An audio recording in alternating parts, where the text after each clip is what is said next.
Hi everyone, my name is Steph, this is the Novelty Corner, and welcome back to the channel, and welcome to the start of the October Buzzwordathon reading vlog. The Buzzwordathon reading vlog, for those who are unfamiliar, is hosted by Kayla from Books and Lala, where you have a keyword in the title, buzzword prompt, and a cover challenge prompt. I try and read a book for each book and then give you some recommendations for other titles, and yeah, we're going to jump straight into it. I have completely changed my mind from what I said at the start of the month in terms of what I was planning on reading, which is totally fine because this actually helps with some other things that I need to currently get read.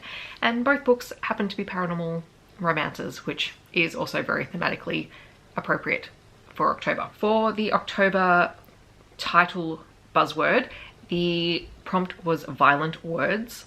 And I think for this I have an early copy of Savage Bonds by Evie Mitchell, which is the second book in her Shadow Mist Pack series. I also have a physical copy of it. I would hold it up, except it is currently at the bottom of a pile, so I'm going to grab it when I read the book. I am going to read that because I read the first book last month, really loved it. The first book should hopefully be out on KU now as the video is going live, and it's called Feral Fates, and you have to read that one before you can read the synopsis for the second one.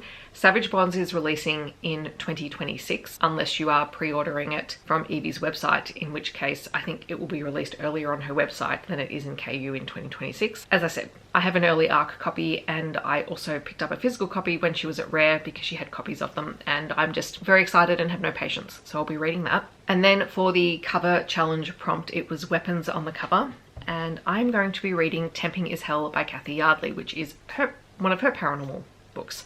This is the first book in the Necessary Evil series. I think it's Demons. I signed up to receive an ARC copy of this. Apparently this is an earlier title of hers that she has reworked significantly and is releasing again. Just said, please sign me up. It's Cathy Yardley. This one has a end of October release. I think it's coming out on the 30th.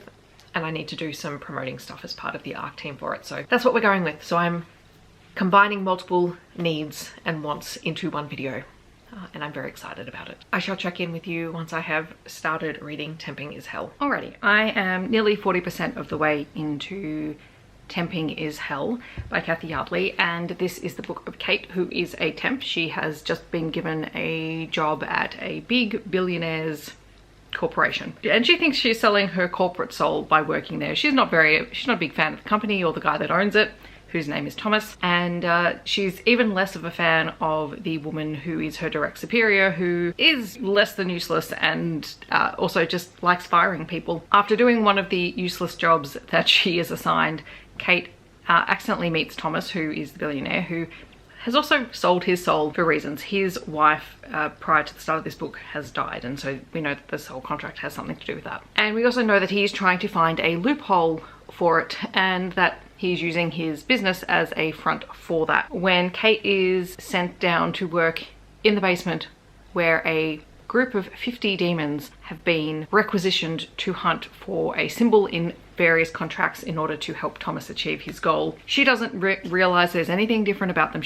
She in fact thinks that they are humans being treated very, very badly by their employer. And so she is seeking to find them rights, and also to help build efficiency into their process, because they are going line by line through every single contract looking for a symbol, and she's like, this would just be so much faster if you digitized it. And so she goes about doing that. And through all of this, she's caught Thomas's eye because she is scarily efficient and is very no-nonsense, but is also very, very oblivious to what is exactly going on in front of her.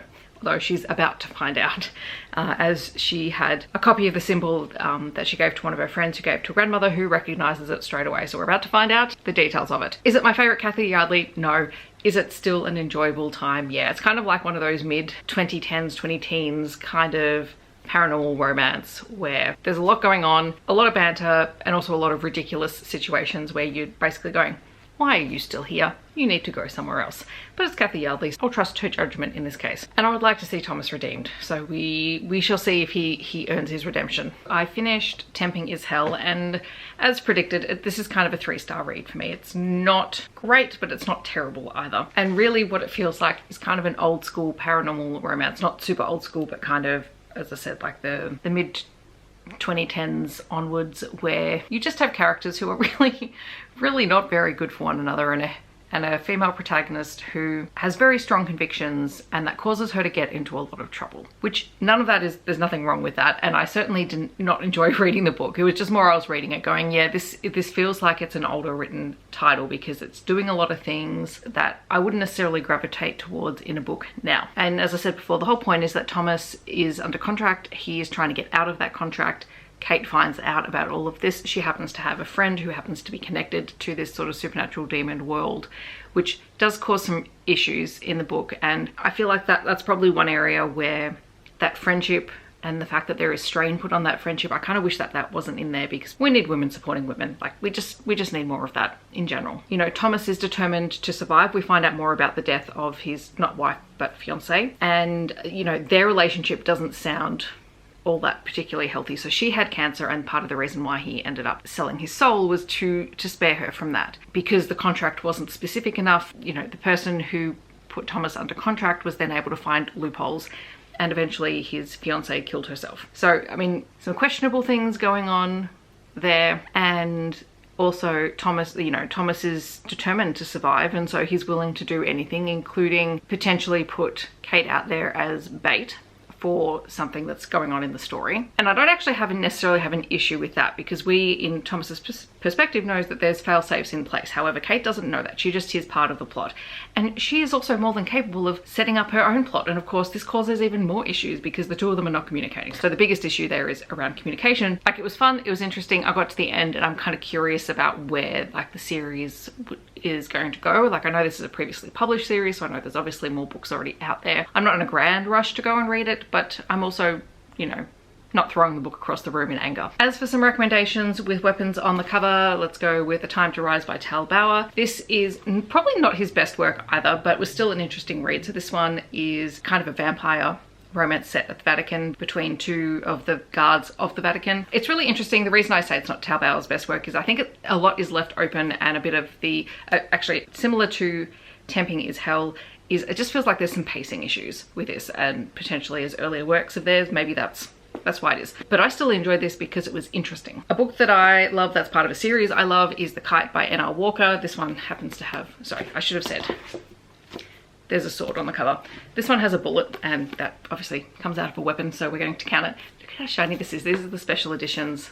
I actually love the tops and bottoms of these, and the ombre here. I have all of the Tallowood and the Milvus Files books in these special editions. They are beautiful. I do need to do a reread from start to finish sequentially of all 4 books. This is the first book where we're introduced to Harry and Asher, so it kind of, I don't know if it takes place after Tallowood, or if those two stories kind of run concurrently. So Harry is an Australian Special Forces soldier who also works as a spy, and he is burnt at the start of this book, and he has to team up with an assassin named Asher. Honestly, it's a really wild ride. Love it. Another one, this one has knives on the cover, is Foul is Fair by Elisse. This is a paranormal romance. This one is set in Melbourne. It is about a witch who becomes a paranormal social worker and moves to the city and has to get used to the bureaucracy in the city, and also working with her new clients. There is Peter Darling, there is Hook's Hook, and also some stylized lettering that kind of looks like knives on here. This is the Rainbow Crate edition. It is beautiful. This was one of the very first queer retelling stories that I read when I first started on BookTube, and maybe next year I'll do a reread of this because it's been a while since I reread it. It's not been quite 10 years, but I read this very early on in my BookTube journey, and it's a really delightful Peter Pan retelling or reimagining. In this case, Peter is trans, and we find out in the blurb, when Peter returns to Neverland as a grown man, he's haunted by reminders of the life he left behind in London, the life of Wendy Darling, the girl he was supposed to be. Everything about this is great. And then finally, Paladin's Grace by T. Kingfisher. This is the first book in the Saint of Steel series. I can't remember if I've recommended this book or another one in the series, but there's a sword on it. In fact, I think pretty much all of the book covers, the old book covers, have swords on them. And the only reason I haven't picked another book is it's the first book in a series. This is a fantasy romance series following the paladins of a dead god who also happened to have the ability to turn into berserkers, but are trying to rein that in now that their god is dead, and their stories finding their partners. And honestly, it is delightful. 3 of them follow couples that feature men and women, and the third book in the series follows a queer couple. I love everything about this. You guys know I'm the first one to run away and hide from a fantasy romance book, but this is the kind of fantasy romance books that I can read. Also, the audiobooks for these are fantastic as well. I've done my reread of Paladin's Grace, but I do need to get back to rereading the other books in the series. And unlike everyone else on the internet, apparently. I don't love the new covers of these books. I love these covers. For whatever reason, this works for me, but the new covers that they're being released as, I actually think they're rather ugly. And I know lots of people love them, but I don't. So there's my controversial opinion for this particular video. I kind of feel like I need to explain why I don't like them. I love the artwork. I love the character artwork on them. I hate the style of the cover. I hate everything about the border and the foliage on the cover. What were they thinking? I even hate the color. I hate the purple. I mean, just have the artwork. Like if they had just the artwork and a really nice stylized font for the title, beautiful. I don't like anything else about it. I will be back when I am reading Savage Bonds for the next prompt. I am ready to start reading Savage Bonds by Evie Mitchell for the title prompt with Savage in the title. This is the beautiful special edition that I picked up at Rare. I'm hoping, I think Evie's doing editions like this for future books in the series. This is book 2 and like it's stunning. She's even done gorgeous nameplate, signature plate, end papers. It's so pretty. I'm going to be reading this, except I'm not going to read it in the book form. I'm actually going to read the ebook, which I received an arc of. It's just, this is easier to hold. And I can annotate it. So I will then go back through and do my annotations of this.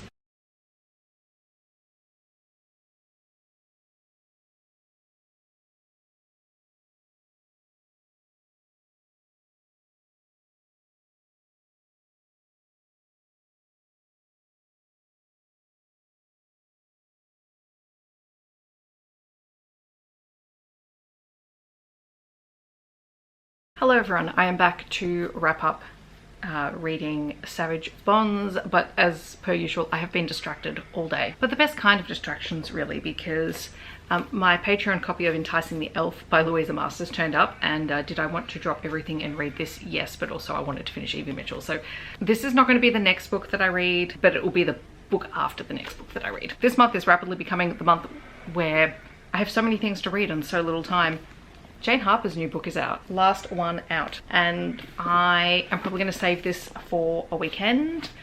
We do have a long weekend coming up in November, but I will probably read it before then because I'm me. But new Jane Harper, very exciting. So I got distracted by all of those things while I was reading. But now let's talk Savage Bonds. So Savage Bonds is the second book in the Shadow Mist series, and I'm going to preface this by saying there are spoilers. So what I'm probably not going to mention are names, because we pick up exactly where we leave off at the end of the first book, but we're following different characters. So our female protagonist in this book was kidnapped and taken prisoner at the end of the first book.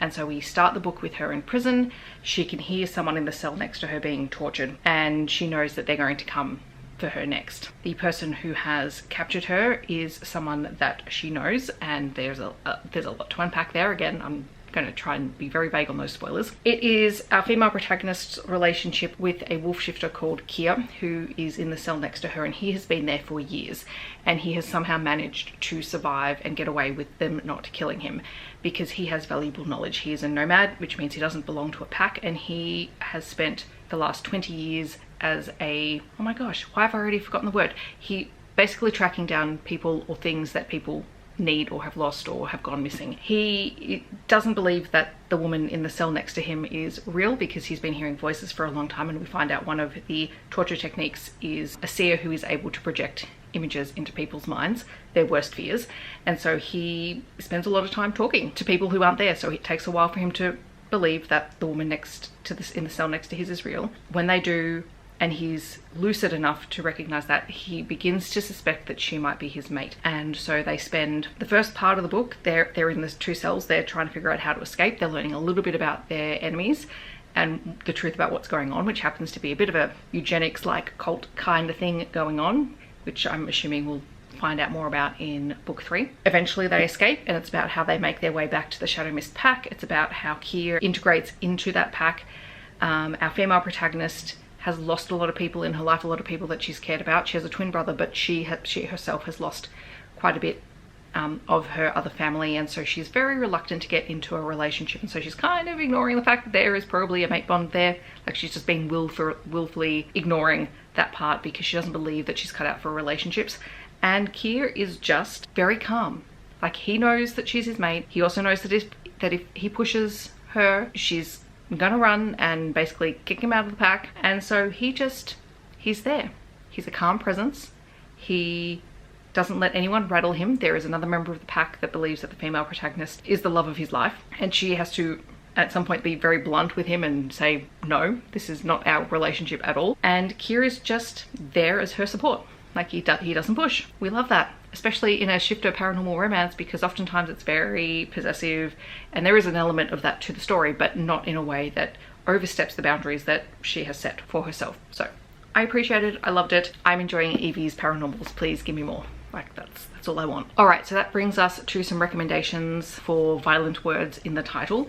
I have, as per usual, gone on a bit of a tangent with these. So we'll go with one that's probably the most loosely linked one, and that is Cyclone by Janie Crouch. This is a romantic suspense story between a doctor and someone who is in charge, who runs a private security company. I'm trying to remember, because in all of these kind of security company romantic suspense stories, the guy that sets up the company is not always the first book in the series, but in this case it is. I inhaled the Linear Tactical series when I first read it. I picked this book up, I think I got this, do you know what?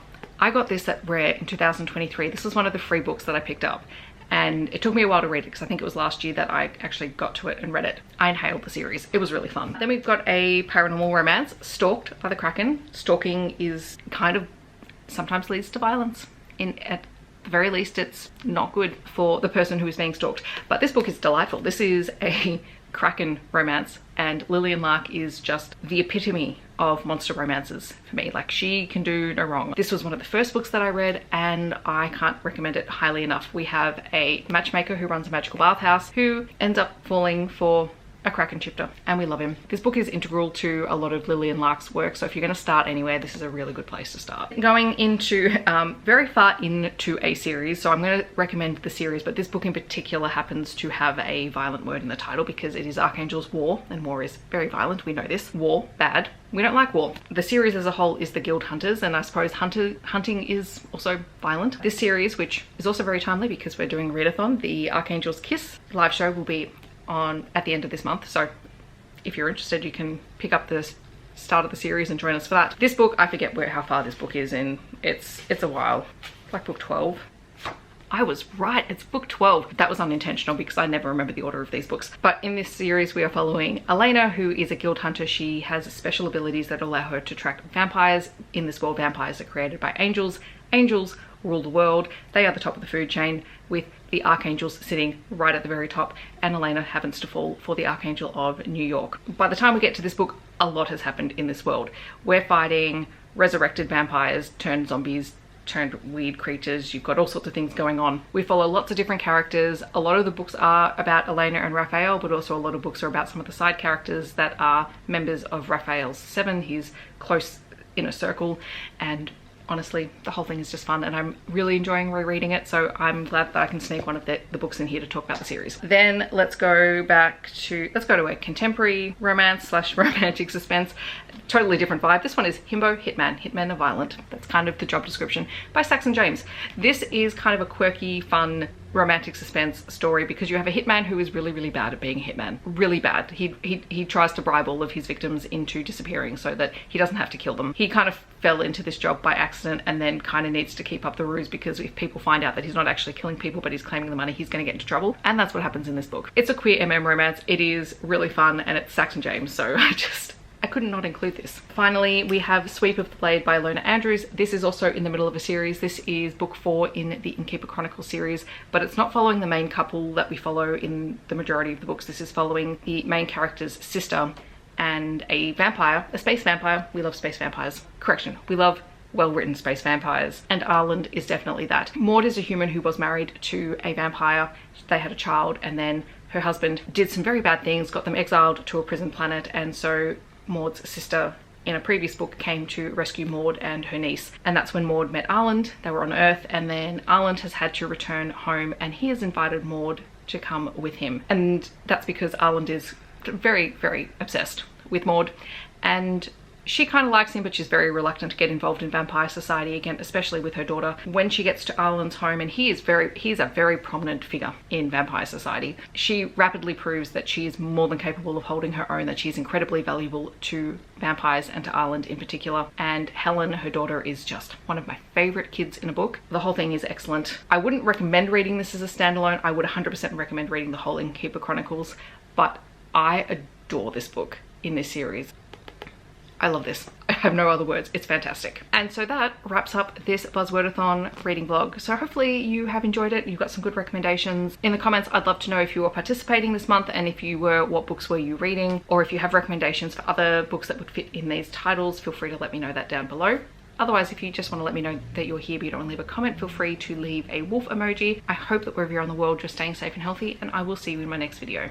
Thanks so much for watching. Bye everyone.